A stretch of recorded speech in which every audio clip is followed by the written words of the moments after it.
Hey everyone, Big Sloss back with another Big Sloss Slop Station. Recently, we've talked about cringy alpha males like Wes Watson and corny alpha male boot camps, so now it's time to switch things up a bit. Today, we're talking about a Saudi Arabian comedy festival that a lot of comedians went to this past week, maybe a little bit longer ago, I'm not 100% sure. A lot of these comedians have been taking hits to their reputation, but let's find out why. Right here is the photo for the event itself. You can see a lot of big names here. Pete Davidson, Dave Chappelle, Bill Burr, Kevin Hart. List goes on and on and on. Now, why is going to Saudi Arabian Comedy Festival a bad thing? The Saudi Arabian government isn't really known for cool, calm, and collected behavior. They have routine executions for anyone who criticizes the government. That can be journalists, politicians, and just your random Billy Bob civilian. If someone within their borders talks poorly about the government, they are quite literally risking their life and limb. Saudi Arabia has the highest prevalence of modern slavery in the Arab nations, so human rights are not very well respected there. How could you go to an event like this in a country where 750,000 human beings are currently being enslaved? And that's just the numbers that are reported. Who knows if it could be higher?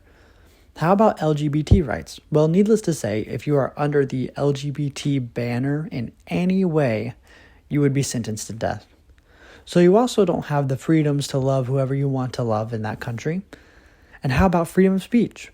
Well, we already know that's lacking. The Saudi Arabian government will kill anyone in their country who disagrees with them or talks negatively about them. Not a very charitable government, if you ask me. So why would all these comedians take this blood money to go to this event? Well, believe it or not, wealthy celebrities don't really care about what's happening to the people beneath them. Doesn't matter if we're talking about a comedian, an actor, a singer, a film director, an artist. Doesn't matter. If they make obscene amounts of money, they don't really care what's happening to people lower than them, economically speaking. Now, I used to watch Dave Chappelle and Bill Burr and some of these other comedians featured here. And, I still understood, they're celebrities. In person-to-person meetings, they probably are terrible people. And I mean, still give credit to where credit is due. They are talented comedians. But now, I kind of just see them as worms who will betray their entire worldview for more money. I think in this situation, that's kind of what bothers me the most. Dave Chappelle used to talk about how people at Comedy Central offered him $50 million to renew his show, but they were asking him to do things he did not feel comfortable doing. So he stood on his principles and disappeared from the limelight for a long time before showing up again. I guess this time the money from Saudi Arabia was enough to betray his principles. Bill Burr, another comedian who talks negatively about every billionaire. Like, the list goes on and on. He consistently talks about billionaires. He even referred to billionaires as rabid dogs. Yet, I guess Saudi Arabian trillionaires made Bill sing a different tune. That's what makes me so upset about this situation.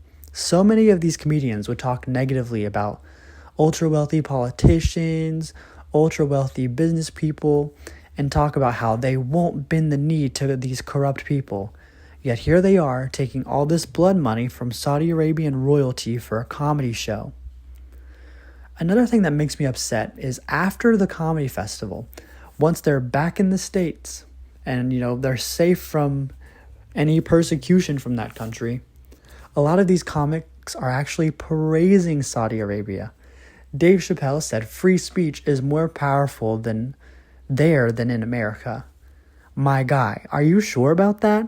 The country that's literally executing anyone who criticizes it in its own borders. And yet free speech is more powerful there than in America. Are you sure about that? Bill Burr said it was one of the top 3 experiences he's ever had. Bill Burr said he was surprised that they loved him there and treated him nicely. I don't know, Goober. Maybe if you're a millionaire comedian, you get treated at corrupt countries a little bit differently than just the normal Joe Schmo. That's just my opinion, though. Just my opinion. So even after the event, they are now shilling for the corrupt Saudi Arabian government as if it's the greatest place on earth and hasn't done anything wrong. What a complete joke, and it's not a funny one. The one silver lining is some up-and-coming comedians stood on their principles and didn't take the blood money. One of which being Shane Gillis. He's a pretty big name right now, and his name is just growing and growing. I hope he continues to stand on these principles in the future and not give in to greed like we've seen with other comedians. Like Dave Chappelle, he stood on his principles before, but now he's caving in. At the end of the day, water is wet, and wealthy comedians don't actually care about the little guy. It's just frustrating to hear these comedians say they don't like ultra-wealthy people and then immediately turn their backs on those principles. Anyways, I'll see you guys in the next video and stay safe. Bye-bye, everyone.